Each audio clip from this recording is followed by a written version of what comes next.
Mattinata inaspettata per l'associazione Alt Velox, di cui oggi è stata perquisita la sede, così come l'abitazione del suo presidente Gian Antonio Sottile, assolutamente esterrefatto per essersi visto entrare in casa agenti di Digos, scientifica e polizia giudiziaria. Questa mattina alle 7 della mattina, personale della questura di Belluno ha proceduto a una perquisizione personale e locale della mia casa e degli uffici dell'associazione Alt Velox, sequestrando il PC che usiamo ovviamente per le attività associative e i telefoni, ovviamente strumenti elettronici che usiamo per lavoro e che contengono tutti i dati sensibili e riservati di 4 anni di attività associativa. A motivare il provvedimento sarebbe stato un post del 15 gennaio pubblicato nel sito dell'associazione in cui si parlava del prefetto di Belluno Antonello Rocco Berton, all'epoca oggetto di 18 denunce da parte dell'associazione,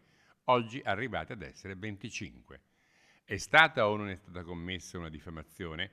Dirimere la questione sarà ora compito dei legali. Qui stiamo parlando che a seguito di una denuncia querela per una presunta diffamazione, il pubblico ministero ha disposto nel giro di pochi giorni una perquisizione personale con relativo sequestro. Intanto, proprio oggi, si è svolta in prefettura una riunione dell'Osservatorio Provinciale della Sicurezza Stradale.